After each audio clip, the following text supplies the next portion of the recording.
Hello students, welcome back to the Winsome digital platform of Winsome International School. So students, जैसा कि आपको याद होगा कि हमने लास्ट वीडियो में कवर किया था रामा टू द रेस्क्यू का एक्सप्लेनेशन पार्ट। हमने समझा था कि रामा टू द रेस्क्यू है किसके बारे में, कौन कौन उससे रिलेटेड है, ये जो स्टोरी है ये कहाँ से ली गई है, हमने ये सारा पार्ट कवर किया था। और इस वीडियो में हम उस स्टोरी से रिलेटेड अब आपकी जो बुक है क्लास 6 की पूरी, उसमें जो क्वेश्चन आंसर्स दिए हुए हैं हम वो कवर करेंगे। तो अगर आपने लास्ट वाला वीडियो नहीं देखा है तो आप पहले वो वीडियो जाके देखिए ताकि आपकी एक्सप्लेनेशन पार्ट है वो अच्छे से क्लियर हो जाए एंड देन आप इस वीडियो में आना ताकि आप क्वेश्चन आंसर्स जल्दी जल्दी सॉल्व कर पाओ। So without any further delay let's get started. कौन सा चैप्टर था हमारा? रामा टू द रेस्क्यू, जो आपका unit 1 fables and folk tales का लेसन 3 है। Now let's start with the question answers. Let us discuss. Circle the odd one. Odd one मतलब क्या होता है? जो सबसे अलग हो उसको हमें सर्कल करना है। The characters are. अब क्या है odd one? हमें बताना है कि कैरेक्टर्स दे रखे हैं, इसमें जो कैरेक्टर नहीं हो वो हमें सर्कल करना है। हस्बैंड, हस्बैंड था स्टोरी में। वाइफ, वाइफ भी थे। कौन नहीं था? चिल्ड्रन, तो चिल्ड्रन पे हम क्या कर देंगे? Circle. Now Who entered the house? कौन घर में घुस गया, कौन एंटर हो गया? गेस्ट, रॉबर, कोतवाल। कौन घुसा? Robber, thief. तो रॉबर पे भी क्या कर दिया हमने? चोर पे सर्कल। ठीक है, तो ये हमारा फर्स्ट पार्ट था। नाउ राइट वेदर ट्रू और फॉल्स। अब हमें बताना है कि ये सेंटेंस दे दिया है, हमें बताना है कि ये सही है या गलत है, ये ट्रू है या फिर फॉल्स है। The man tells his plan to his wife. जो मैन था क्या उसने कोई प्लान अपनी वाइफ को बताया था? एकदम बताया था। क्या था वो प्लान? वो प्लान था कि जैसा जैसा मैं बोलूंगा तुम उस हिसाब से ही आंसर करना। और वो प्लान था क्या एक्चुअली? कि मैं अपन किस बारे में बात करेंगे? अपने फ्यूचर बेबी के बारे में बात करेंगे और उस बेबी का नाम क्या रख देंगे? रामा रख देंगे, ताकि रामा किसका नाम था? विलेज पुलिस ऑफिसर का था। और जैसे ही वो इवेंचुअली अपना नाम सुनेंगे तो वो आ जाएंगे हमें रेस्क्यू करने। ये उनका प्लान था। तो यस, जो मैन है उन्होंने अपनी वाइफ को प्लान बताया था। Now the thief wants to know where they kept their jewels. अब या फिर ज्वेल्स भी बोल सकते हैं इसको। क्या थीफ को जानना था कि उन्होंने अपने गहने, अपनी ज्वेलरी, अपना कैश कहाँ रखा है? क्या ऐसी कुछ बात है? देखो स्टूडेंट्स, ये बहुत ट्रिकी क्वेश्चन है, इसको आप ध्यान से समझो। इसमें बताया गया है कि थीफ को जानना था कि उन्होंने अपनी ज्वेलरी कहाँ रखी है। पर अगर आप स्टोरी पढ़ेंगे वापस, अगर आपको याद आएगा तो क्या स्टोरी में कहीं भी ज्वेलरी की बात हुई हुई थी? ज्वेलरी की बात कहीं पे भी नहीं हुई हुई थी। बात किसकी हो रखी थी? मनी की, कैश की, है ना? मनी की बात हुई थी। क्या ज्वेलरी की बात हुई थी? नहीं। तो ये आंसर क्या हो जाएगा? ये क्वेश्चन क्या हो जाएगा? फॉल्स। इसका आंसर क्या होगा? फॉल्स। हम यहाँ पे ज्वेलरी देख के क्या कर देंगे? ट्रू, की हाँ भाई चोर को तो यही चुराना था। बट नहीं, जो आपसे क्वेश्चन में पूछा है आप उसका ही आंसर करोगे। क्वेश्चन में ज्वेलरी के बारे में पूछा है, ज्वेलरी का डिस्कशन चैप्टर में कहीं नहीं हुआ था, तो ये आंसर क्या हो जाएगा? फॉल्स। आप भी अपनी बुक में नोट करते हुए चलना साथ साथ में। Now along with your classmates call out the names Rama softly, loudly and very loudly. अब ये एक एक्टिविटी है, आपको क्या करना है? अपने क्लासमेट्स के साथ मिलके जो रामा नाम है, ये जो राम है, नाम है रामा, इसको पहले तो धीरे धीरे बोलना है, सॉफ्टली, फिर आपको तेज बोलना है और फिर बहुत तेज बोलना है। ठीक है? So it is a fun activity you can do with your classmate. Now what do you think will happen next in the story? अब आपको क्या लगता है कि स्टोरी में आगे क्या होगा? ऑब्वियसली जो विलेज कोतवाल है उन्होंने थीफ को पकड़ लिया, तो वो थीफ को कहाँ लेके जाएंगे? जेल लेके जाएंगे, है ना? यही जो है ये स्टोरी का क्या है? एंड है। ये जो सारे क्वेश्चंस होते हैं ये एक्टिविटी बेस्ड होते हैं, है ना? ये आपके एग्जाम्स में नहीं आते हैं, बट ये क्वेश्चंस इसलिए दिए गए होते हैं ताकि जो आपकी थिंकिंग स्किल्स है वो क्या हो? बहुत ज्यादा फास्ट हो, आप चैप्टर और अच्छे से क्या कर पाओ? समझ पाओ, इसलिए क्वेश्चंस दिए हुए होते हैं। Now work in pairs to match the words in column A with the meaning in column B. अब हमें क्या करना है कि कॉलम ए में कुछ वर्ड दे रखे हैं और कॉलम बी में मीनिंग दे रखे हैं, तो ये एक तरह के मैचअप्स ही हुए। हमें वर्ड्स दे रखे हैं, मीनिंग दे रखे हैं, हमें क्या करना है, उनको आपस में मैच करना है। Now check your answers by sharing them with your teacher and classmates. और फिर हमें ये आंसर्स चेक करने हैं अपनी टीचर और अपनी क्लासमेट्स के साथ। तो कॉलम ए में तो क्या दे रखे हैं, वर्ड्स, कॉलम बी में क्या दे रखे हैं, मीनिंग। तो हमको फाइंड करना है कि किसका मतलब क्या होता है। Wonder, wonder in place of someone or something, no. Carefully, नहीं। N area outside a building, अच्छा ये तो जाना पहचाना लग रहा है, an area outside the building. ये स्टोरी में कहीं आया था, एकदम आया था। पहले वो रामा को धीरे धीरे बुला रहे थे, कब, जब रामा घर में होगा। अगर रामा बाहर खेल रहा होगा, स्ट्रीट में नहीं, बाहर खेल रहा होगा, तो वो रामा को थोड़ा तेज बुलाएंगे। और वो जो बाहर था उसमें क्या वर्ड आया था, यार्ड। यार्ड मतलब क्या होता है कि जो आपका घर हो उसके आसपास जो एरिया होता है ना, घास वाला गार्डन एरिया जो बोलते हैं होता है, उसको क्या बोलता है, यार्ड, है ना। ये आया था स्टोरी में। फिर लास्ट में थर्ड स्टेज क्या थी, स्ट्रीट। तो ये तो हम कर लेंगे। यार्ड क्या होता है, an area outside a building. तो यहाँ पे 2 लगा दिया, ठीक है। नाउ चैटर, चैटर भी सुना सुना लग रहा है। चैटर मतलब क्या था, बातचीत करना, है ना।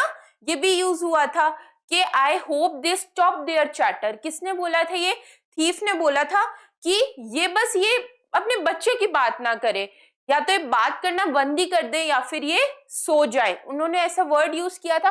तो चैटर मतलब क्या होता है, बात करना, बोलना। क्या उससे रिलेटेड है, yes. Talk for a long time about unimportant things, कि बहुत देर तक बातें करना और फालतू की बातें करना, अनइम्पोर्टेंट बात करना जो कि आपके यूज भी नहीं आएगी। तो चैटर मतलब talk for a long time about unimportant things. Now instead, instead मतलब क्या होता है, मे बी, यानी कि या तो तुम ये कर लो या फिर ये कर लो, है ना। तो इंस्टेड का मतलब क्या होता है, मे बी। तो यहाँ पे क्या आ गया, 4। अब क्लोजली, क्लोजली मतलब क्या होता है, पास से, है ना। क्लोजली मतलब क्या होता है, पास से। क्या उसका है a feeling of surprise, no. Carefully, no. A place in some, a place of someone or something, sorry, in place of someone or something. अब देखो, अब क्लोजली मतलब तो क्या होता है, पास में, पर उससे रिलेटेड दे नहीं रखा। तो एक बार हम इसको छोड़ के लास्ट वाला करते हैं पहले, परहैप्स। परहैप्स मतलब क्या होता है, carefully, a feeling of surprise, या फिर इन place of someone or something. Perhaps, okay sorry,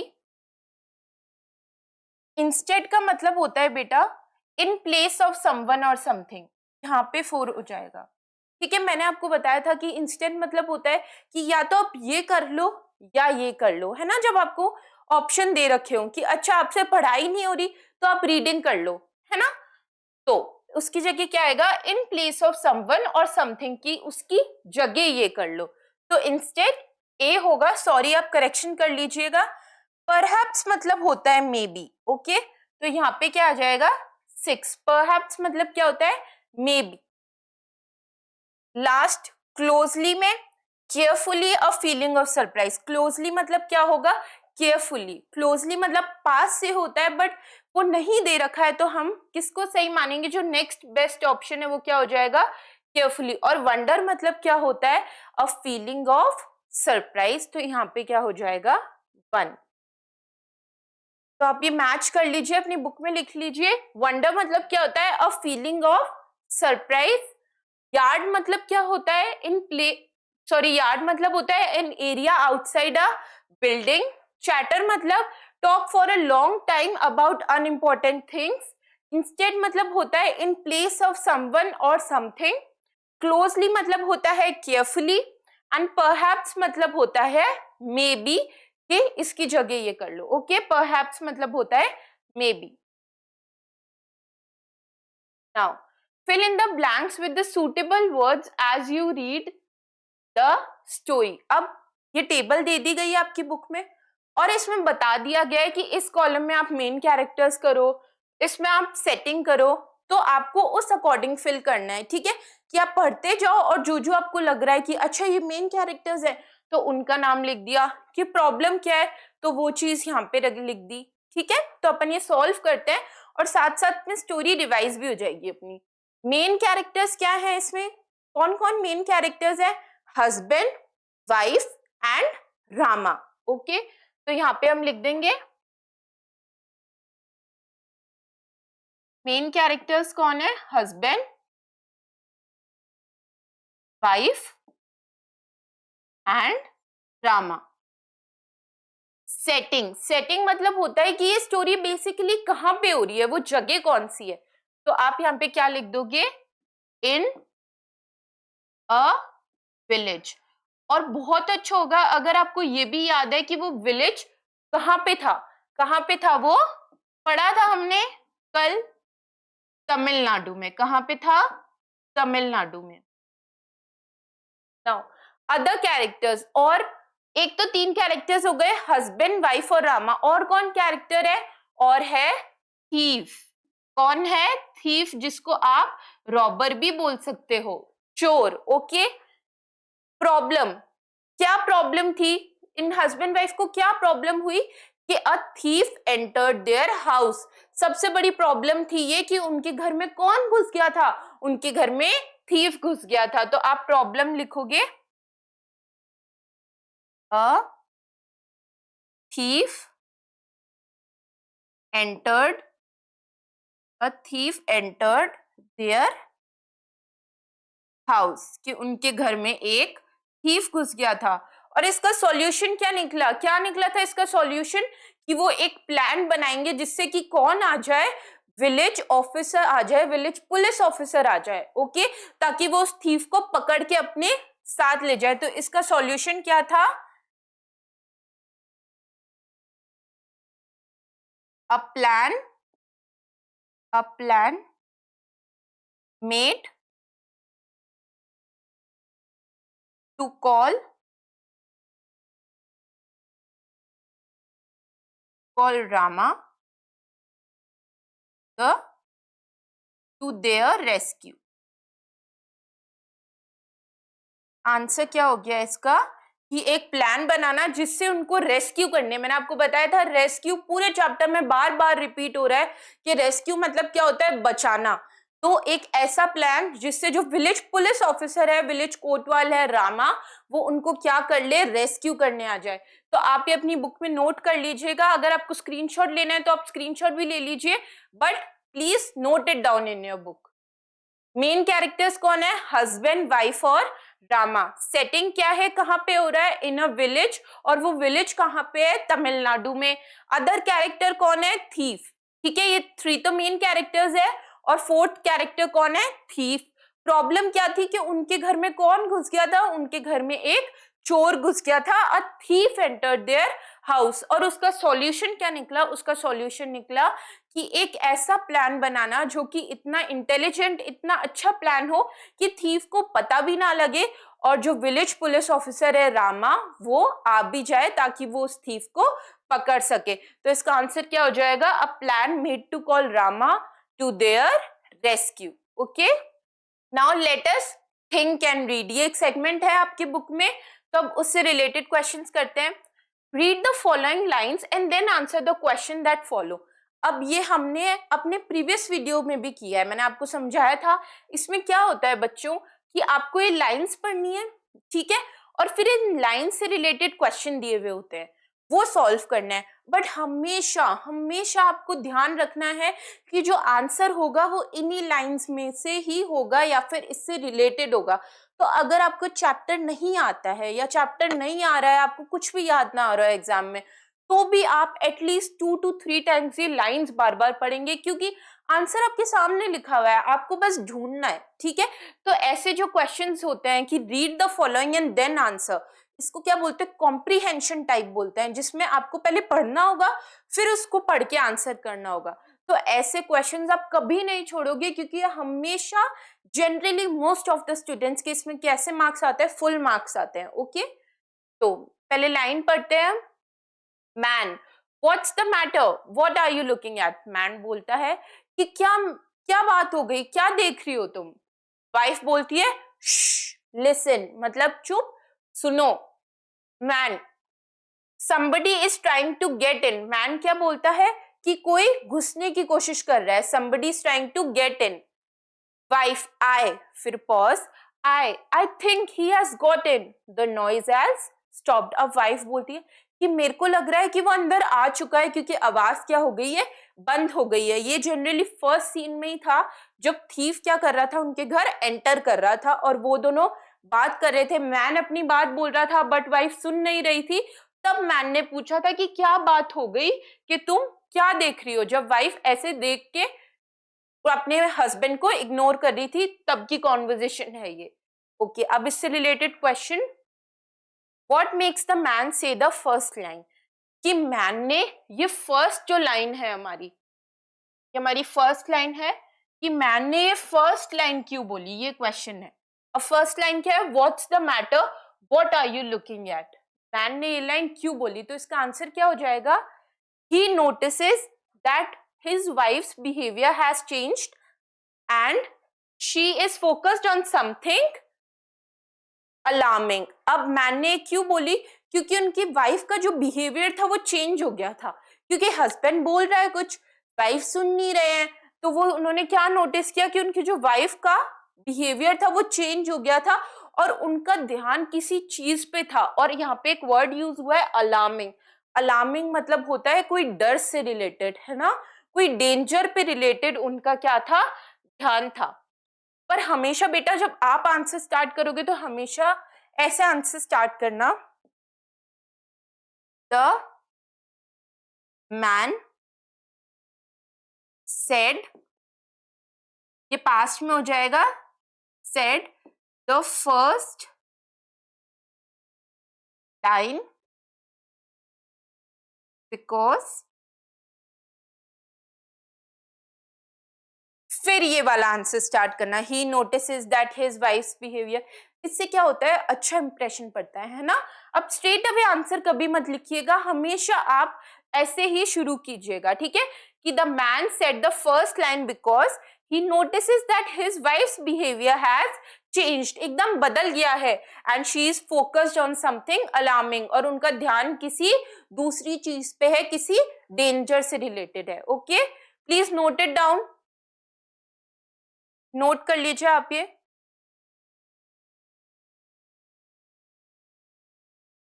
okay, next question, choose the correct option. अब हमें ऑप्शंस दिए हुए हैं, हमें इसमें से सबसे जो सही आंसर है उस पे क्या करना है, टिक करना है। Now the wife says listen, what does the word mean here. अब इसका मतलब क्या होता है, का मतलब क्या होता है, sleep no, help no, rest no. का मतलब क्या होता है, बी साइलेंट, कि चुप हो जाओ, है ना, तभी तो अपन बोलते हैं ऐसे। तो इसका आंसर क्या हो जाएगा, D, be silent. Now how can you tell the wife was listening carefully. अब ये बोल रहे हैं कि आप कैसे ये बता सकते हो, आप कैसे बता रहे हो कि जो वाइफ है वो ध्यान से सुन रही थी। इसका आंसर आपको देना है। अब आंसर क्या होगा, the wife's concern about the incident proves the fact that she was listening carefully. अब ये बोल रहे हैं कि जो उनकी वाइफ का ध्यान था वो इंसिडेंट की तरफ इतना ज्यादा था कि हमें प्रूफ हो रहा है कि वाइफ एकदम ध्यान से सुन रही थी। और इंसिडेंट, इसमें कौन सा इंसिडेंट, ये कौन सा इंसिडेंट है, the entry of thief. Okay, और जनरली बेटा अगर आपने नोटिस किया भी होगा तो जो फीमेल होती है ना वो ज्यादा अटेंटिव होती है मेल से, ठीक है, वो ज्यादा साउंड प्रोन और भी होता है ये सब, तो ज्यादा अटेंटिव होती है। तो कोई भी छोटी सी भी चीज चेंज होती है, हलचल होती है, तो सबसे पहले कौन नोटिस करता है, आपके फादर नोटिस करते हैं, आपकी मदर। आपकी mother most of the times वो पहले नोटिस करेंगी, ठीक है। तो जैसे ही घर में कुछ अलग सी आवाज हुई, कुछ अलग सा साउंड आया, तो किसने नोटिस किया, पहले वाइफ ने नोटिस किया। और इससे हमें पता चलता है कि वाइफ का जो कंसर्न था इंसिडेंट पे वो ज्यादा ध्यान उनका ज्यादा ध्यान था उस पर, वो ज्यादा अच्छे से सुन रही थी। ओके, तो ये आंसर आप नोट कर लीजिए।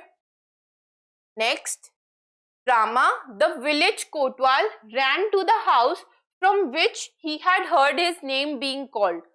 Rama, oh, some thief has dug his way in this house. अब बी क्या है कि रामा जो विलेज कोतवाल था वो भाग के गया उस घर में जिस घर से उनको आवाज आ रही थी कि अच्छा ये लोग क्या बुला रहे हैं, ये लोग रामा रामा बुला रहे। और फिर जैसे ही वो उस घर पहुंचे तो वो उस घर को, वो घर था यहाँ पे, और यहाँ पे क्या हुआ हुआ था, एक होल हुआ हुआ था। तो वो उस होल को देख के बोलता है, ऐसे देख रहा है वो, और वो बोल रहा है कि अच्छा जो थीफ है वो यहाँ से, इस होल से इस घर के अंदर गया है, तो मैं भी इस होल के अंदर से ही जाऊंगा घर के अंदर, ताकि उस थीफ की एग्जैक्ट लोकेशन मैं पकड़ सकूं। ओके, याद आया ये कहाँ पे लाइन थी, इस जगह पे थी ये। Now fill in the blank with the correct word from the given lines. The villagers caught the thief and took him to the, कि जो villagers थे उन्होंने thief को पकड़ लिया and took him to the, कहाँ लेके गए वो, and took him to the Rama. Okay, Rama the village kotwal ran to the house. Okay, जो villagers थे उन्होंने thief को पकड़ लिया और वो किसके पास लेके गए thief को, रामा के पास लेके गए। ओके, ये स्टोरी के आगे की बात है। Now choose the correct option. What does the word oh show here? अब oh किसने यूज किया था, ये यूज किया था, किसने यूज किया था, ये रामा ने यूज किया था। कब यूज किया था, जब उसने देखा कि अच्छा जो थीफ है उसने इस डायरेक्शन में इस घर के नीचे से एक होल खोदा और तब वो गया। ओके, तो ओ का मतलब क्या होता है, सरप्राइज, एंगर, पेन या हैप्पीनेस। अगर वो कोई चीज शॉकिंग देखेगा तो वो क्या होगा, सरप्राइज ही तो होगा ना। तो एंगर, पेन और हैप्पीनेस क्या हो गए यहाँ पे, incorrect, so answer will be surprise. Next one, how can you tell that the kotwal was good at his job. कि आप कैसे बता सकते हो कि जो कोतवाल है वो अपनी जॉब के लिए बहुत ही अच्छा है, बहुत अच्छा है अपनी जॉब में, कैसे बता सकते हो आप। ये तो बेटा आप सब आंसर कर पाओगे कि जैसे ही उसने सुना कि मेरा नाम बुलाया जा रहा है, कि कोई रामा रामा बुला रहा है, तो भाग के गया उस घर में, भाग के वो जल्दी से पहुंचा भी, और उसके बाद वो उसी डायरेक्शन, उसी होल से उस घर के अंदर घुसा जिससे थीफ घुसा था, ताकि वो थीफ की एग्जैक्ट लोकेशन बता पाए। तो इसका आंसर क्या हो जाएगा, the kotwal was good at his job as he came quickly once he heard his name.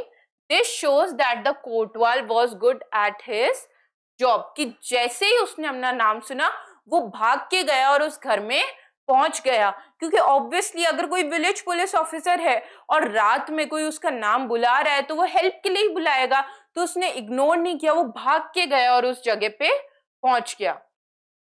Now, okay, sorry, please note it down. Next one, give one reason why the man and his wife were not able to fall asleep.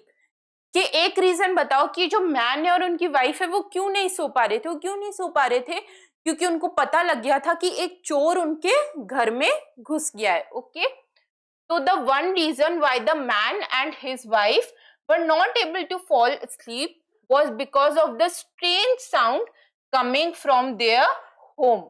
Okay, उनको अजीब अजीब सी आवाजें आ रही थी उनके घर से, और उनको डर लग रहा था कि कहीं हमारे घर में कोई चोर ना घुस गया हो। इस डर के कारण वो दोनों नहीं सो पा रहे थे, और बाद में उन्होंने क्या प्लान बना के प्लान इम्प्लीमेंट भी किया और चोर को पकड़वा भी दिया। So answer will be the one reason why the man and his wife were not able to fall asleep was because of the strange sound coming from their home. Okay, next, why did the thief wish why did the thief wish why did the thief wish would happen, did it happen? Okay sorry, question है what did the thief wish would happen, कि thief क्या wish कर रहा था कि कुछ होगा, क्या विश कर रहा था वो, और क्या वो हुआ। थीफ क्या विश कर रहा था कि ये जो दोनों, ये जो कपल है ना, ये जो कपल है अपनी चैटर बंद कर दे और सो जाए, और क्या वो हुआ, वो नहीं हुआ, उससे पहले ही वो पकड़ा गया। और पहले तो वो ये भी विश कर रहा था कि बात तो कर रहे हैं, पहले वो आके देखता सुनता कि अच्छा ये लोग बात कर रहे हैं, फिर वो विश करता कि काश ये किसके बारे में बात कर रहे हो, मनी के बारे में, पर मनी के बारे में तो बात कर ही नहीं रहे थे, वो तो अपने फ्यूचर बेबी के बारे में बात कर रहे थे। फिर वो विश करता दोबारा कि ये चुप हो जाए और सो जाए, कि ये जो अपनी चैटर है ये बंद कर दें और सो जाए। तो thief wishes that they talk about their money, that they the thief wishes that they talk about their money or they fall asleep. No, it did not happen, कि वो नहीं हुआ, उससे पहले ही वो पकड़ा गया था। Okay next, how did the man and his wife get help from the कोतवाल, कि मैन और उसकी वाइफ ने कोतवाल से कैसे हेल्प ली थी। उन्होंने एक मास्टर प्लान बनाया था, और वो प्लान क्या था कि हम अपने फ्यूचर बेबी का नाम क्या रखेंगे, रामा। फिर वो प्लान करते हैं कि हम उसको कैसे बुलाएंगे, कि वो घर में हो तो हम धीरे बोलेंगे, यार्ड में हो तो थोड़ा तेज, और स्ट्रीट में हो तो बहुत तेज। और फिर वो बुलाने लग गए, पहले धीरे फिर तेज फिर बहुत तेज। और जब उन्होंने बहुत तेज बुलाया रामा रामा करके, तो कौन आ गया था, पुलिस ऑफिसर आ गया था। और वो पुलिस ऑफिसर कौन है, विलेज कोतवाल है, और उसका नाम भी क्या था, रामा था। और जैसे ही वो उस घर की तरफ आया, उसने देखा होल है, होल देखते ही वो समझ गया कि इनके घर में कौन घुस गया है, चोर घुस गया है। और जैसे ही उसने उस होल के रास्ते से ही घर में एंट्री ली, वैसे ही उसने थीफ को क्या कर लिया, पकड़ लिया। तो उनका जो प्लान था हेल्प लेने का, वो उनका खुद का ही प्लान था, और वो बहुत ज्यादा स्मार्ट प्लान था। Okay so the man and his wife got help from the Kotwal Rama because he heard his name being called when the thief was breaking in. Rama immediately responded, ran to their house and apprehended the thief. Apprehended मतलब पकड़ लेना, ठीक है, चोर को पकड़ लिया। तो उन्होंने किससे हेल्प ली थी, उन्होंने विलेज कोतवाल रामा से हेल्प ली थी। और जैसे ही रामा ने अपना नाम सुना, वैसे ही वो भाग के गया उस घर में। और भाग के जब वो पहुंचा उस घर में, तो उसको क्या पता लगा कि यहाँ पे तो थीफ आ गया है, और बाद में उसने उस थीफ को पकड़ भी लिया। ओके तो किससे हेल्प ली थी उन्होंने, विलेज कोतवाल रामा से हेल्प ली थी। किससे हेल्प ली थी, रामा से हेल्प ली थी। ओके अगर आप थोड़ी बहुत भी स्टोरी याद है वो ना बेटा आपको अच्छे से, या चैप्टर थोड़ा बहुत भी अच्छे से समझ में आ गए, तो आंसर्स बनाना बहुत इजी होता है। तो इसकी वजह से कभी भी क्वेश्चन आंसर्स आपको रटने नहीं आए, है ना, कि बार बार आप पढ़ो, बार बार रीड करो, नहीं। आपको हमेशा जो ध्यान देना है वो किस पे देना है, कि चैप्टर का एक्सप्लेनेशन आपको अच्छे से समझ आ जाए। अगर आपको एक्सप्लेनेशन अच्छे से समझ में आ जाए, तो क्वेश्चन आंसर्स तो आप ऑटोमेटिकली कर लोगे, है ना। तो आपको किस पे ध्यान देना है, कि चैप्टर आपको अच्छे से पूरा समझ आ जाए। Next question, do you think cleverness can help us solve our problems, why would you say so. अब क्लेवरनेस मतलब क्या होता है, होशियारी, ठीक है, कि आप कैसी प्रॉब्लम में कैसा रिएक्ट करो। तो अब ये बोल रहे हैं कि आपको लगता है कि जो क्लेवरनेस है, होशियारी है, वो आपकी प्रॉब्लम सॉल्व कर सकती है, और अगर हाँ तो क्यों लगता है आपको, ये क्वेश्चन है। तो मैंने आपको बेटा प्रीवियस वीडियोस में भी बताया कि अगर आपसे कभी ऐसे पूछा जाए कि व्हाई डिड यू से सो, तो इसका आंसर हमेशा यस ही होता है ना, यस ही होता है। तभी तो ये आपसे पूछ रहा है कि ऐसा क्यों। तो क्या क्लेवरनेस आपकी होशियारी आपकी प्रॉब्लम सॉल्व कर सकती है, यस कर सकती है। और ये सबसे बड़ा एग्जाम्पल तो इस चैप्टर में ही पढ़ा है हमने, उस मैन की इंटेलिजेंस की वजह से वो दोनों रॉब्ड होने से बच गए। तो cleverness, yes it can solve our problem, it definitely can solve our problem. तो आंसर क्या हो जाएगा, यस, सी, यस इसका हमेशा आंसर होता है। Yes cleverness can help us solve problems in the story. अब आपको स्टोरी से रिलेटेड ही लिखना है। In the story, the husband, wife, and Rama's alertness and quick thinking solved the problem of the thief breaking into the house.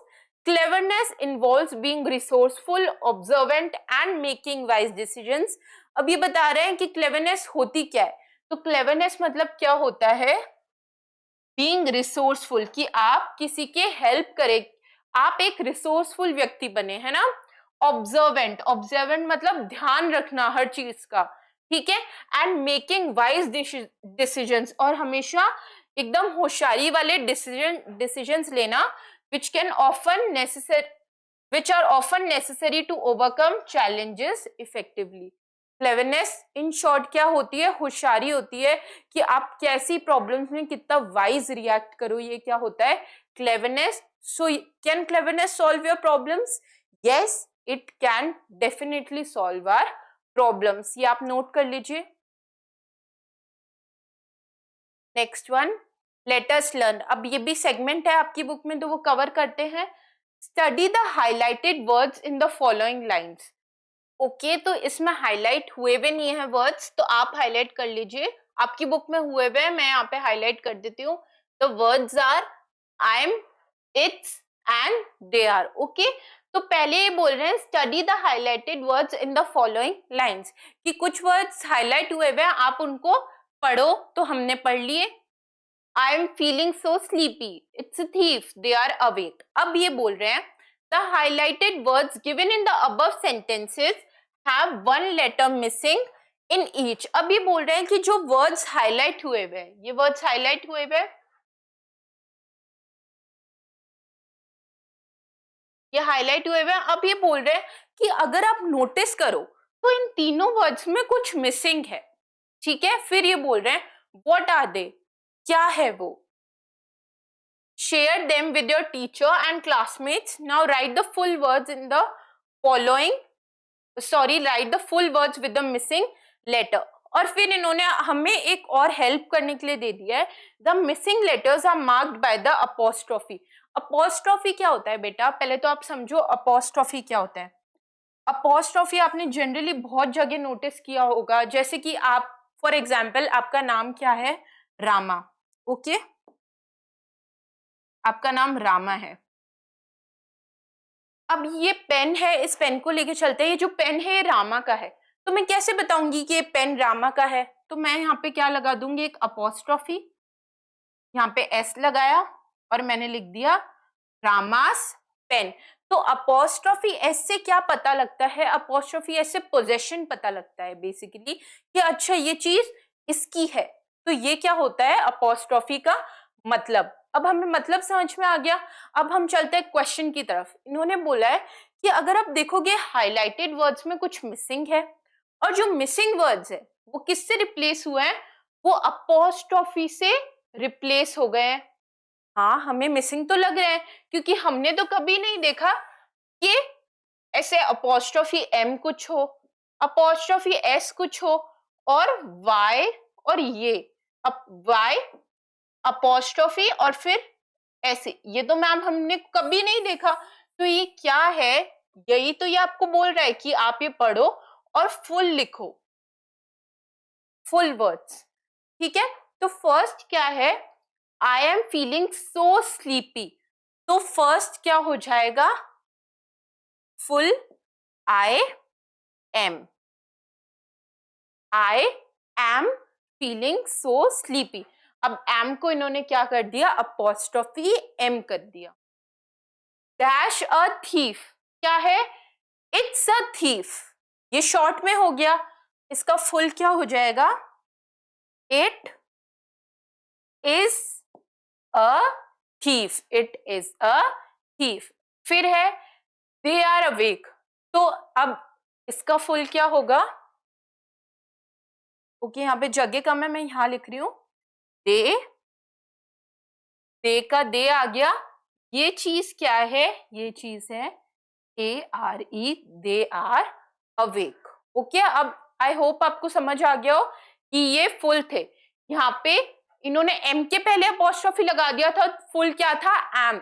यहाँ पे S के पहले लगा दिया था, फुल क्या था? एस. और यहाँ पे RE इसके पहले लगा दिया था फुल, क्या था, दे आर, और बेटा बोथ आर करेक्ट। ओके, ये बेसिकली मॉडर्न इंग्लिश होती है, both are correct. Okay, please note it down. Next one, expand the following words. Two examples have been done for you. Use the contracted form of these words in sentences of your own. अब हमने last में सीख लिया कि अच्छा expand करते कैसे, हमने आई एम को किया, इट इज को किया, दे आर को किया, तो उससे ही रिलेटेड अब ये पूरी एक्सरसाइज है। इन्होंने शॉर्ट दे दिए, एक्सपैंड करने को दे दिया। अब ये क्या बोल रहा है, आप सेंटेंस बनाओ, और सेंटेंस के लिए क्या यूज करो, expand the following words. Two examples have been done for you. Use the contracted form of these words in your sentences. और हमें sentences में expand वाला form नहीं यूज करना, sentences में हमें क्या करना है, contracted words यूज करना। ठीक है, तो पहले तो हम क्या करते हैं, पूरा expand कर लेते हैं। I double L क्या हो जाएगा, ये I will। आई डी क्या हो जाएगा, ये I would. We double L क्या है, ये वी विल। दैट इसका क्या हो जाएगा, दैट इज। वी आर इसका क्या हो जाएगा, वी आर। डोंट इसका क्या हो जाएगा, डू नॉट। यूल इसका क्या हो जाएगा, यू विल। और लास्ट वाला, फर्स्ट और लास्ट इन्होंने हमें करके दे ही रखा है, मस्ट हैव का क्या हो जाएगा, मस्ट हैव। तो पहले हमने सारे एक्सपैंड कर लिए, अब हम सेंटेंसेस बनाते हैं। Okay,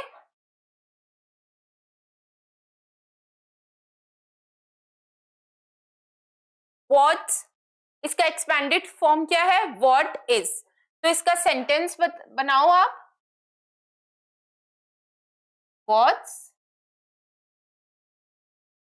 what's your name. क्या हो गया इसका सेंटेंस, व्हाट्स योर नेम, कि तुम्हारा नाम क्या है। आप ये भी लिख देते हो व्हाट्स इन द डिनर, कि आज डिनर में क्या है ना। तो इसका सेंटेंस हमने बना दिया। नेक्स्ट क्या बनाते हैं, आई विल। ओके, तो इसका सेंटेंस बनाओ आप स्टूडेंट्स, अपना सेंटेंस बनाना। ओके, ये सेंटेंसेस हेल्प के लिए हैं, but if you will make your own sentences you will remember it more accurately. Okay,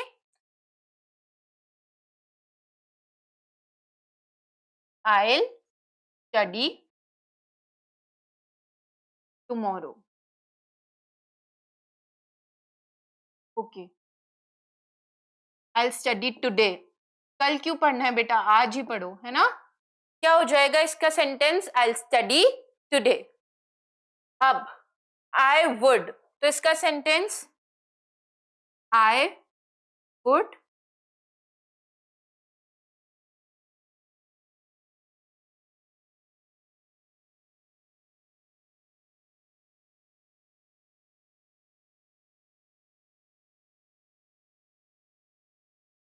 would solve the problem, कि मैं प्रॉब्लम सॉल्व करूंगा। ओके, मैं मैथ्स की प्रॉब्लम सॉल्व करूंगा, I would solve the problem। We will, we will का बनाओ, बहुत इजी है ये तो बेटा, बहुत इजी एक्सरसाइजेस है ना। वी विल का बनाओ, तो we will have, we will have lunch at 2 PM। Okay, we will have lunch at 2 PM, कि हम 2 PM पे लंच करेंगे। इसका इजी सेंटेंस भी बन सकता है, वी विल डू इट, है ना, कि हम ये काम करेंगे ही करेंगे, या we will study English today, या we will study English tomorrow. कुछ भी सेंटेंस बना लो आप बेटा, आप समझ रहे हो ना।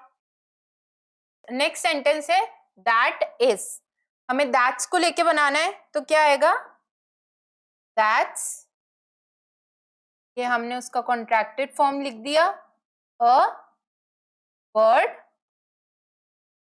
ओवर देयर, कि वहां पे क्या है, एक वर्ड है। ओके, अब नेक्स्ट है वी आर। इसका कॉन्ट्रैक्टेड क्या है? We are. तो यहाँ पे हमने लिख दिया वी आर प्लेइंग क्रिकेट, कि हम क्या कर रहे हैं? क्रिकेट खेल रहे हैं। ठीक है, तो वी आर प्लेइंग क्रिकेट। ऐसे करके आप अपने अकॉर्डिंग भी सेंटेंसेस लिख सकते हो। नेक्स्ट है डोंट। तो डू नॉट, तो यहाँ पे सबसे इजी सेंटेंस अब हम यूज करेंगे जो कि आपने बहुत सुना भी होगा, डोंट क्रॉस द स्ट्रीट, है ना? सुना होगा आपने, क्योंकि आप छोटे बच्चे हो तो आपको बड़े लोग बहुत बोलते होंगे कि स्ट्रीट क्रॉस मत करना। नेक्स्ट है यूल, मतलब यू विल। तो इसमें हम क्या लिखेंगे? यूल मतलब you will never do homework on time.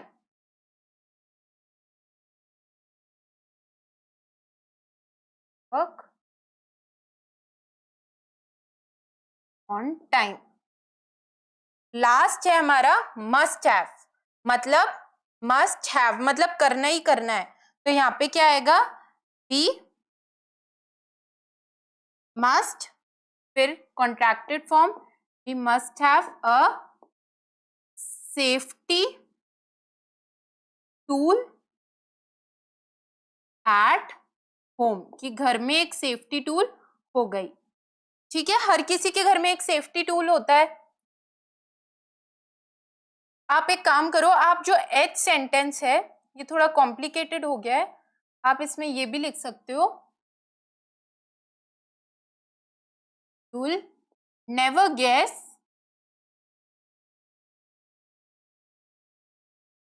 what Ira has done, कि आयरा ने क्या किया है तुम ये कभी भी नहीं पता लगा पाओगे।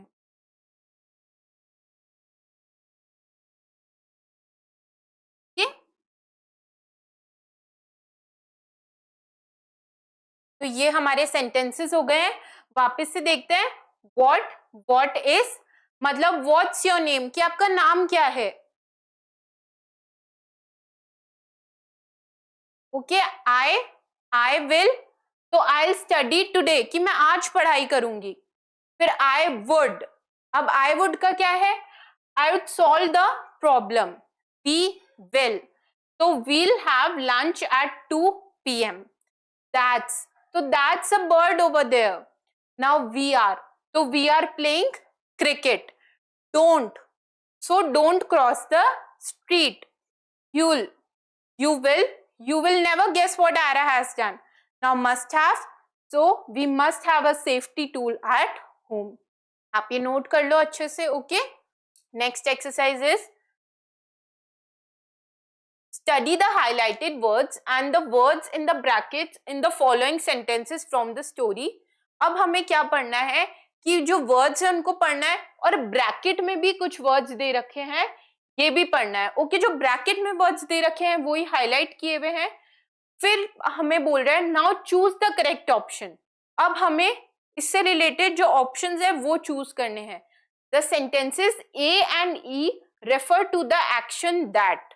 ओके, अब हमें बता रहा है कि पहले तो आप वर्ड्स पढ़ो, ठीक है, फिर ब्रैकेट में वर्ड्स पढ़ो, और फिर ये बोल रहे हैं कि जो ए और ई में जो एक्शंस है वो क्या बता रहे हैं। ठीक है, तो पहले हम ए और ई पढ़ते हैं। आई एम फीलिंग सो स्लीपी, और ब्रैकेट में क्या है? एम फीलिंग, एम फीलिंग, तो एम फीलिंग तो क्या होता है? प्रेजेंट के बारे में है ना, कि मेरे को बहुत नींद आ रही है अभी, है ना। I am feeling so sleepy. Last E है, perhaps they are talking about their money, कि शायद वो किसके बारे में बात कर रहे हैं? अपने पैसों के बारे में बात कर रहे हैं। ब्रैकेट में क्या है? Are talking. तो आपको हमेशा इस चीज का ध्यान रखना है कि अगर आपको कहीं आईएनजी दिख जाए तो आईएनजी क्या बताता है? आईएनजी प्रेजेंट के एक्शन बताता है जो कि अभी प्रेजेंट में हो रहे हैं। जैसे कि प्रेजेंट में क्या हो रहा है? आई एम टीचिंग यू, तो टीचिंग में क्या आ रहा है? TEACHING, है ना। यू आर स्टडिंग, STUDYING, है ना। मैं पढ़ा रही हूं, आप पढ़ रहे हो, है ना। फैन रोटेट कर रहा है, रोटेटिंग। तो जो भी प्रेजेंट से रिलेटेड एक्शन होंगे जो अभी हो रहे हैं उसमें हमेशा क्या होता है, आईएनजी लगता है। हमेशा आप याद रखोगे प्रेजेंट से रिलेटेड जो एक्शंस होते हैं उसमें हमेशा क्या लगता है, आईएनजी लगता है। तो अब वापस इस पे आते हैं कि जो सेंटेंसेस है ए और ई वो कौन से एक्शंस को बता रहे हैं। अगर हमने क्या देखा कि आईएनजी है, आईएनजी आती है तो मैम हम समझ गए कि ये किससे रिलेटेड है, ये तो प्रेजेंट से रिलेटेड है। तो ये कैसे एक्शन बता रहे हैं, the sentences A and E refer to the action that are taking place in the present। कौन से एक्शंस हैं ये एक्शंस हैं जो कि किसमें प्लेस ले रहे हैं, प्रेजेंट में प्लेस ले रहे हैं, अभी हो रहे हैं ये एक्शंस, ठीक है। जैसे are going on at the time of speaking, happened in the past, will take place in the future. अब ये बेटा वही है ना, आपको यहाँ पे चूज द करेक्ट ऑप्शन बोला था ना, तो ये आपके ऑप्शंस है। फर्स्ट ऑप्शन क्या है, are going on at the time of speaking. Second option क्या है, हैपेंड इन द पास्ट, कि पास्ट में हो चुके। और थर्ड ऑप्शन क्या है, will take place in the future. तो मैंने आपको बता ही दिया कि आईएनजी देखते ही आप क्या आपको दिमाग में लाना है कि ये कौन से एक्शन है, प्रेजेंट से रिलेटेड है। तो answer A will be the correct answer. Okay, are going on at the time of speaking. इसका मतलब समझ रहे हो आप क्या है, are going on at the time of speaking. इसका मतलब है कि जैसे मैं बोल रही हूं, are going on at the time of speaking, कि मैं बोल रही हूं उस टाइम पे भी वो एक्शन हो रहे हो। Are going on at the time of speaking, कि वो एक्शन उस समय भी हो रहे हो जब मैं बोल रही हूं, ठीक है। जैसे कोई फैन है तो वो चल रहा है, वो रोटेट हो रहा है, तो जैसे कि मैं आपसे बात कर रही हूं तो फैन तो रोटेट हो ही रहा है ना, तो किस में आ जाएगा, प्रेजेंट में आ जाएगा। इजीएस्ट तरीका है इसको समझने का, प्रेजेंट में आना मतलब अभी भी जो एक्शन वो हो रहे हो, ठीक है। Last, verbs that describe what someone or something is doing at the moment of speaking are in the present progressive tense। मैंने आपको बताया, पहले आप बेटा समझो verbs क्या होती है। verbs को समझने का सबसे आसान बेटा एक रामबाण तरीका आप कभी नहीं भूलोगे। verbs अगर आप देखो तो verbs को देखते ही आपके दिमाग में आना चाहिए एक्शन वर्ड्स। क्या आना चाहिए, एक्शन वर्ड्स, कि कोई भी ऐसे वर्ड्स जो आपको आपका एक्शन दिखा रहे हो तो वो क्या हो जाएगी, वर्ब्स। जैसे कि मैं अभी पढ़ा रही हूँ, मेरा एक्शन क्या है, टीचिंग, तो टीचिंग क्या हो गई, वर्ब। आप अभी पढ़ रहे हैं तो आपका एक्शन क्या है, स्टडिंग, तो स्टडिंग हो गई वर्ब। फैन है वो रोटेट कर रहा है तो उसकी वर्ब, उसका एक्शन क्या हो गया, रोटेटिंग, तो रोटेटिंग हो गई वर्ब। एक बच्चा है वो स्विमिंग कर रहा है तो क्या एक्शन कर रहा है, स्विम कर रहा है, तो स्विमिंग हो गई वर्ब। तो ऐसे वर्ड्स जो किसी चीज का, कोई पर्सन या किसी भी थिंग का कोई एक्शन बता रहे हो तो वो क्या कहलाएगा, वो वर्ब्स कहलाएगा, ठीक है। और present tense, present progressive tense क्या होते हैं, ऐसे वर्ड्स जो आपके बोल रहे हो आप तभी भी वो चल रहे हो तो वो क्या हो जाएंगे, प्रेजेंट प्रोग्रेसिव टेंस। तो वर्ब्स मतलब action words, verbs that describe what someone or something is doing at the moment of speaking are in the present progressive tense। I hope this is clear to you। बहुत अच्छे से बताया मैंने आपको कि verbs क्या होते हैं और present tense क्या होता है। अच्छा बेटा टेंस भी समझ लेते हैं आप, शुरू हो ही गया है तो बेटा ये टॉपिक। टेंस मतलब क्या होता है, हम टेंस कर रहे हैं, टेंस का मतलब क्या होता है मैम, टेंस के टी से आप हमेशा ये याद रखना, टाइम। टेंस मतलब क्या होता है, टाइम, ठीक है, कि कौन सा टाइम है, जो चला गया टाइम है उसकी बात कर रहे हैं, जो चल रहा है टाइम उसकी बात कर रहे हैं, या जो आने वाला समय है कल उसकी बात कर रहे हैं। तो टेंस मतलब क्या होता है, टाइम, समय। और ये 3 पार्ट्स में डिवाइडेड होता है, प्रेजेंट आज अभी का, पास्ट जो चला गया, फ्यूचर जो आने वाला है। तो टेंस क्या होता है, टाइम, और वर्ब्स क्या होते हैं, action words.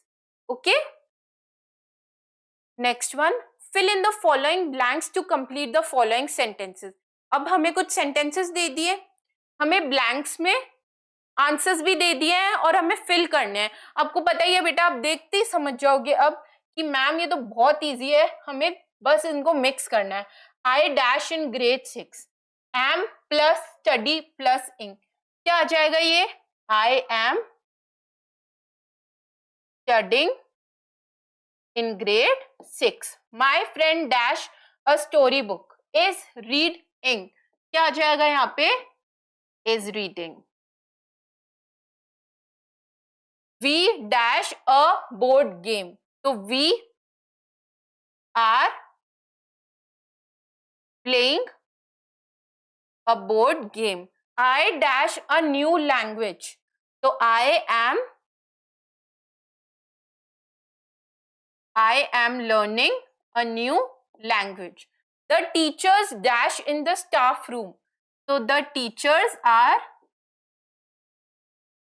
sitting in the staff room. My mother dash food in the kitchen, तो क्या आ जाएगा यहाँ पे? My mother is cooking food in the kitchen. किससे रिलेटेड है ये सारे? ING देखते ही आप समझ जाओगे कि ये तो ma'am study, read, play, learn, sit, cook, ये तो क्या है? वर्ब्स हैं, एक्शन वर्ड्स हैं. ING देख के प्रेजेंट है, तो हमने वर्ब और टेंस को मिलाया और हमारे क्या आ गए? आंसर्स आ गए.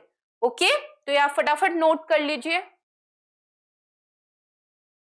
Next one, study the following picture and fill in the blank with the present progressive form of verb. अब एक पिक्चर दी हुई है आपके बुक में, आपको ये पिक्चर देखनी है और इससे रिलेटेड आंसर्स करने हैं. ठीक है, क्वेश्चंस के आंसर करने हैं. दो बच्चे खेल रहे हैं, एक बच्ची फूल को पकड़ रखा है, ये कोई अपना काम कर रहे हैं और ये डेट दिखा रहे हैं. ओके, ये रन्स दिखा रहे हैं. क्या दिखा रहे हैं? रन्स दिखा रहे हैं. तो इससे रिलेटेड करते हैं. Govind and Anu dash football. तो पहले तो क्या आपको पिक्चर में कहीं फुटबॉल दिख रही है? यस मैम, ये रही, दिख रही है. तो क्या आ जाएगा यहाँ पे? Govind and Anu are playing football.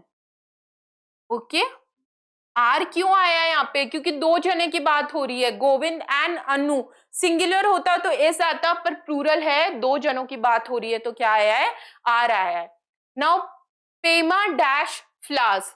तो पेमा क्या कर रही है? तोड़ते हुए थोड़ी ना दिखाया है. क्या कर रही है? पेमा टच कर रही है. पेमा सिंगुलर है, तो क्या आ जाएगा यहाँ पे? इज टच कर रही है, तो यहाँ पे Pema is touching the, Pema is touching flowers. ING क्यों आ रहा है मैम यहाँ पे? क्योंकि बात किसकी हो रही है? प्रेजेंट प्रोग्रेसिव टेंस की हो रही है, इसलिए हम ING फिल करेंगे. Now Anil dash the score card. Anil क्या कर रहा है? स्कोर कार्ड दिखा रहा है, तो अनिल इज होल्डिंग लिख दो, शोइंग लिख दो, आप कुछ भी कर दो. I go with holding. So Anil is holding, उसने पकड़ रखा है क्या? Score card. The mother dash a book. Mother क्या कर रही है? बुक रीड कर रही है. मदर सिंगुलर है, तो इज आएगा या आर आएगा? इज आएगा. तो mother is reading a book. The dog dash to catch the ball. अब डॉग दिख रहा है, यस दिख रहा है, ये बॉल की तरफ भाग रहा है, तो the dog is running to catch the ball. Singular है डॉग, इसलिए क्या आया? इज.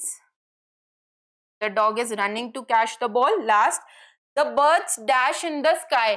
बर्ड्स क्या करती है? स्काई में फ्लाई करती है. बर्ड्स है, एस है, तो इज आएगा या आर आएगा? आर आएगा, क्योंकि प्लूरल है, तो the birds are flying in the sky. Note कर लीजिए फटाफट बेटा, बुक में नोट कर लीजिए अपनी.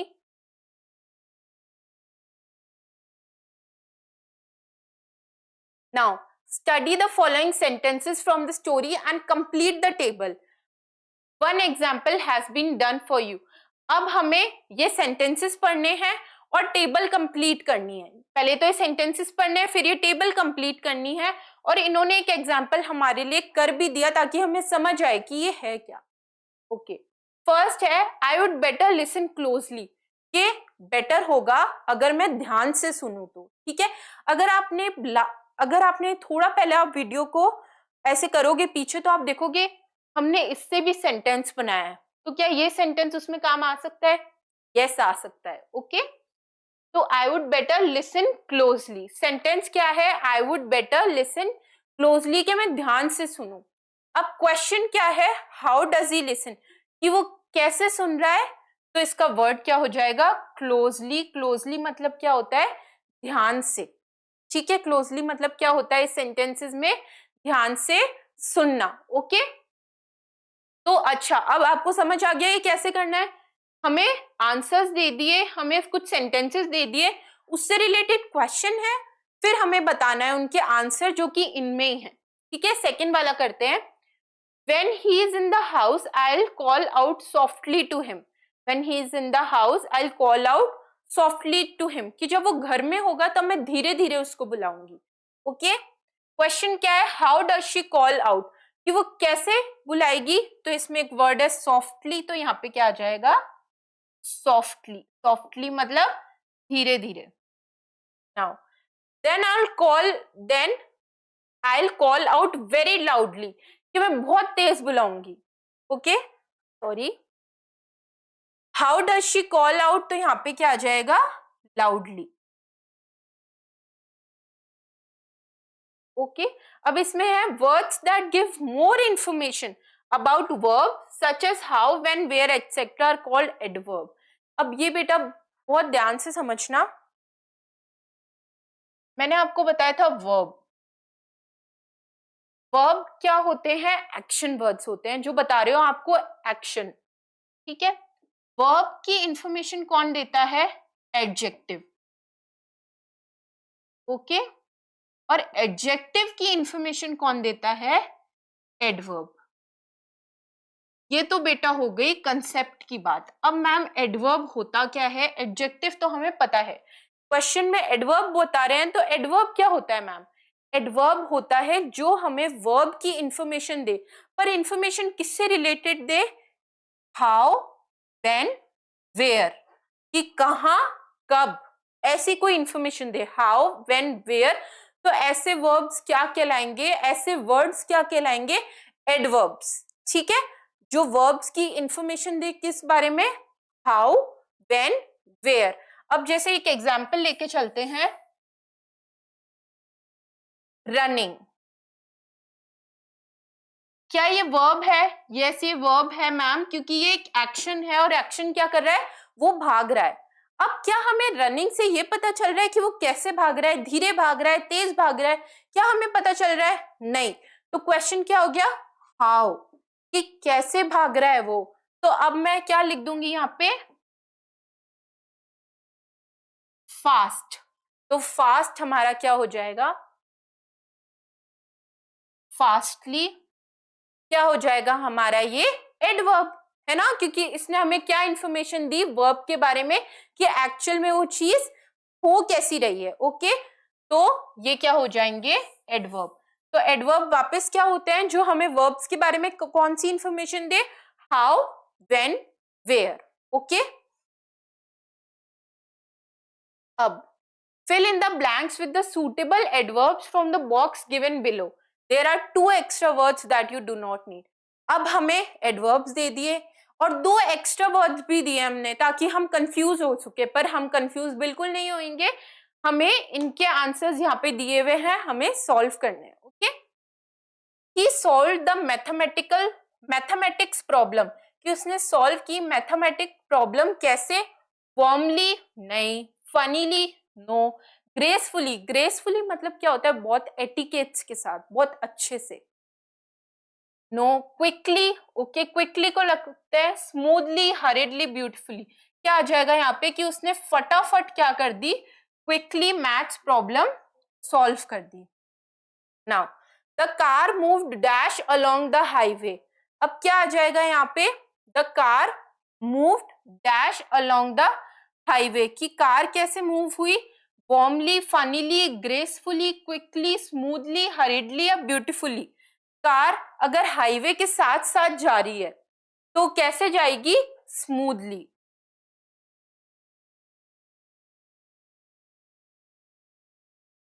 Now the musicians played the guitar musicians guitar बजा रहे हैं, तो कैसे बजाएंगे? ब्यूटिफुली। ओके, बहुत अच्छे से वो क्या बजा रहे हैं? गिटार। नाउ शोभा डांस, कैसा डांस कर रही है? बहुत बहुत अच्छे से डांस कर रही है, जो कि कैसा लग रहा है? बहुत ज्यादा gracefully. Now Rohit left the house, Rohit फटाफट उसने अपना घर छोड़ दिया, तो रोहित लेफ्ट द हाउस हरीडली। तो एक्स्ट्रा वर्ड्स क्या आ जाएंगे यहाँ पे? वार्मली एंड फनीली, जो हमारे कहीं पे भी यूज नहीं हुए। Okay, please note it down. Next one, fill in the blank with the suitable adverbs from the box given below. There are 2 extra words that you do not need. वापस से वही है, ठीक है, पर ये हमें एक स्टोरी फॉर्म में दे दिया है और 2 क्या दे दिए? एक्स्ट्रा वर्ड्स दे दिए, ताकि हम कंफ्यूज हो जाएं। Okay, let's start. Once upon a time in a small forest animal lived dash। अब एनिमल्स एक साथ एक फॉरेस्ट में कैसे रह रहे हैं? Honestly, angrily, brightly, slowly, peacefully, tirelessly, sweetly. अगर बहुत सारे एनिमल्स एक फॉरेस्ट में एक साथ रह रहे हैं, तो वो कैसे रहेंगे? पीसफुली। तो यहाँ पे आंसर क्या हो जाएगा? पीसफुली, बिना लड़ाई झगड़े के रह रहे हैं। द वाइज ओल्ड टॉर्टोइस, यहाँ पे आई आएगा। The wise old tortoise moved dash but always won the race against the proud rabbit. अब ये समझ में आ गई आपको स्टोरी कौन सी है? तो अगर टॉर्टोइस चल रहा है और फिर भी वो रेस जीत गया रैबिट से, जो कि बहुत तेज चलता है, तो यहाँ पे क्या आएगा? Slowly. The wise old tortoise moved slowly but always won the race against the proud rabbit. Now, the ants worked dash gathering food for the winter. अब ants अगर बहुत मेहनत कर रही हैं, ठीक है, काम कर रही हैं खाना जमा करने के लिए विंटर के लिए, ठीक है, ताकि उनको विंटर में बाहर ना निकलना पड़े, तो वो कैसे करेंगी? द ants worked tirelessly, बिना थके, tirelessly gathering food for the winter. Now, the kind-hearted lion ruled the jungle, dash giving everyone a chance to speak. अब the kind-hearted lion ruled the jungle, कैसे? ईमानदारी से सबको बोलने का मौका देता था वो। तो यहाँ पे क्या आ जाएगा? Honestly, कभी उसने भेदभाव नहीं किया, ठीक है। Now the birds sang dash making everyone in the forest happy. ये birds बहुत अच्छा गाती थी, तो birds sang sweetly, making everyone in the forest happy, sorry। तो क्या extra words क्या है? angrily और brightly। Okay, please note it down।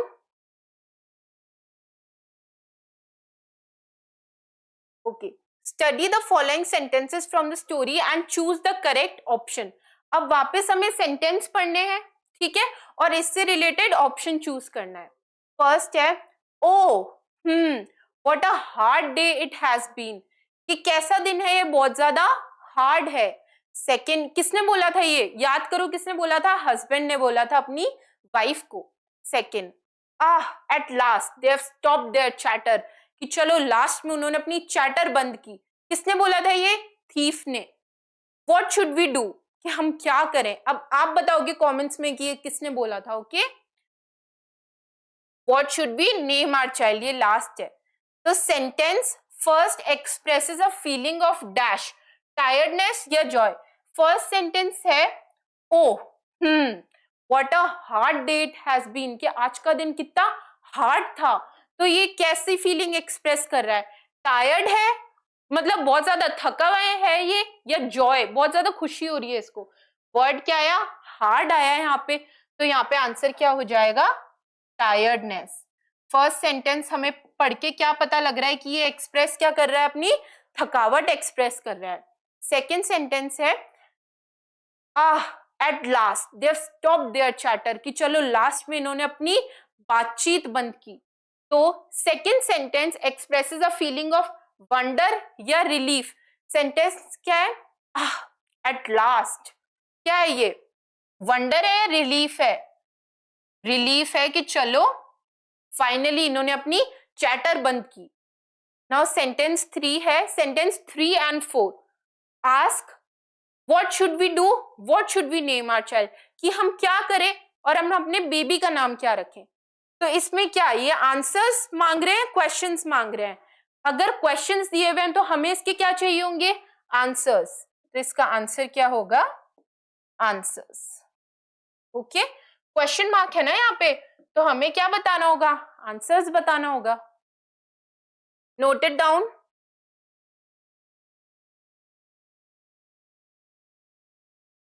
Next one, punctuate the following sentences and write whether they are exclamatory or interrogative sentence। अब हमें कुछ sentences दिए हुए हैं, हमें इनको पंक्चुएशन भी करना है और ये भी बताना है कि ये एक्सक्लेमेटरी है या इंटेरोगेटिव है। पहले तो समझते हैं एक्सक्लेमेटरी और इंटेरोगेटिव सेंटेंसेस होते क्या हैं। एक्सक्लेमेटरी सेंटेंसेस वो होते हैं जिसमें आप शॉक हो या सरप्राइज हो, ठीक है, या तो आप शॉक्ड हो गए किसी चीज से या आप क्या हो जाओ, सरप्राइज। और इंटेरोगेटिव सेंटेंसेस इंटेरोगेशन से आता है, इसका मतलब क्या होता है? जब आप क्वेश्चंस पूछ रहे हो, जब आपको आंसर्स चाहिए हो और आप क्वेश्चंस कर रहे हो। समझ में आया आपको? Exclamatory, shocked, surprise. ओके, मैं लिख देती हूँ यहाँ पे। एक्सक्लेमेटरी कब यूज होते हैं? शॉक और सरप्राइज के लिए। और इंटेरोगेटिव सेंटेंसेस किसके लिए यूज होते हैं? क्वेश्चंस के लिए। अब हमें पहले सेंटेंसेस पंक्चुएट करना है और फिर बताना है कि वह एक्सक्लेमेटरी है या इंटेरोगेटिव है। ओके, ब्लू पार्ट पढ़ते हैं। Sentence that express a strong feeling are called exclamatory sentences. मैंने आपको बताया था कि कुछ सेंटेंसेस जो स्ट्रॉन्ग फीलिंग एक्सप्रेस कर रहे हो, शॉक और सरप्राइज की, वो क्या कहलाते हैं? एक्सक्लेमेटरी सेंटेंसेस कहलाते हैं। They are marked by exclamation mark. और उनमें क्या आता है सेंटेंसेस में? एक्सक्लेमेशन मार्क आता है। ये आपने बहुत सेंटेंसेस में देखा भी होगा। Now sentences that ask question, की जो क्वेश्चंस पूछ रहे हो, they are called interrogative sentences. वो क्या कहलाते हैं? इंटेरोगेटिव सेंटेंसेस कहलाते हैं। और they are marked by a question mark. Exclamatory sentences में ये वाला मार्क आएगा और इंटेरोगेटिव सेंटेंसेस में क्वेश्चन मार्क आएगा। अब चलते हैं सेंटेंसेस की तरफ। Wow wow what an intelligent man he is. अब ये क्या है? क्या ये क्वेश्चन पूछ रहा है सेंटेंस? नहीं, ये तो सरप्राइज बता रहा है कि वाओ वो मैन कितना इंटेलिजेंट है। तो क्या है ये? एक्सक्लेमेटरी सेंटेंस है या इंटेरोगेटिव है? ये सेंटेंस है एक्सक्लेमेटरी। कैसा सेंटेंस है ये? एक्सक्लेमेटरी।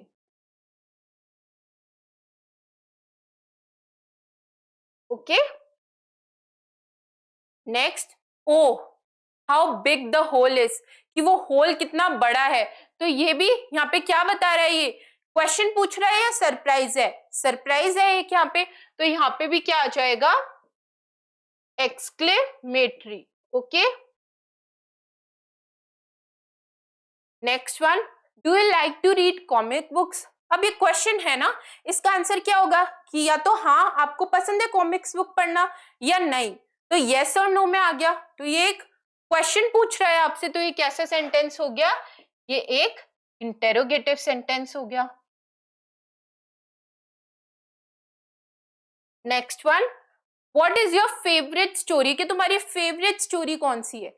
ये भी क्वेश्चन पूछ रहा है ना, अब आपको आंसर करना पड़ेगा। तो ये भी क्या हो जाएगा? एक इंटेरोगेटिव सेंटेंस हो गया।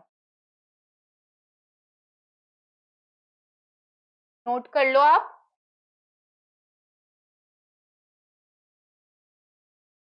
ओके, इसको पंक्चुएट भी करते हैं, यहीं पे अपन पंक्चुएट कर देते हैं इसको। अगर एक्सक्लेमेटरी है, wow what an intelligent man he is, तो यहाँ पे क्या आएगा? एक एक्सक्लेमेशन मार्क आएगा। ओ के बाद क्या आएगा? Exclamation mark. और यहाँ पे क्या आएगा? एक full stop. Do you like to read comic books, यहाँ पे क्या आएगा? Question mark. What is your favourite story, यहाँ पे क्या आएगा?